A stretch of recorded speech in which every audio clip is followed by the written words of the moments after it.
Hello, aujourd'hui 4 conseils pour s'affirmer sereinement au travail. L'assertivité, autrement dit la capacité à s'affirmer face aux autres, est une compétence comportementale de plus en plus recherchée par les employeurs. Cela vous permet en effet de résister face à certaines pressions, de désamorcer les conflits, communiquer des choses difficiles, surtout dans le respect de soi et de l'autre. Mais comment faire alors pour s'affirmer en douceur au travail ? Eh bien, voici 4 conseils à suivre. Premièrement, apprenez à ne pas vous prendre pour le sauveur universel. Je vous renvoie au triangle de Karpman. Si par exemple vous pensez souvent ce genre de choses, si je ne le fais pas, personne ne le fera, ou alors il m'en voudra si je ne lui rends pas ce service, pour la énième fois.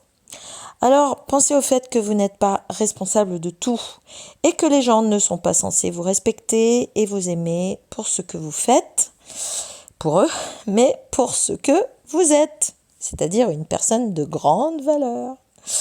Deuxième conseil, apprenez à dire oui, si vous n'arrivez pas à dire franchement non.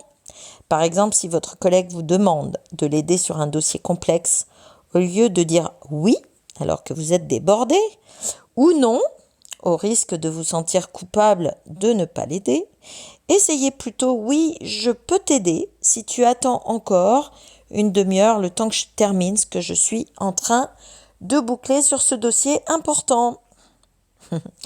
Troisième conseil, apprenez à ne pas vous excuser toutes les 2 minutes et à ne pas minimiser tout ce que vous allez dire. Le fameux « excusez-moi de vous déranger, j'ai un petit service à vous demander ». Qui se justifie s'accuse. Au contraire, donnez de l'importance à vos paroles en optant plutôt pour le tout aussi, voire plus, efficace. Auriez-vous du temps à m'accorder ? J'aurai quelque chose d'important à vous demander. Quatrième conseil et dernier pour aujourd'hui, apprenez à devenir votre meilleur ami, plutôt que votre plus grand ennemi ou bourreau. Vous avez fait une erreur, plutôt que de vous flageller, ouah, je suis nul.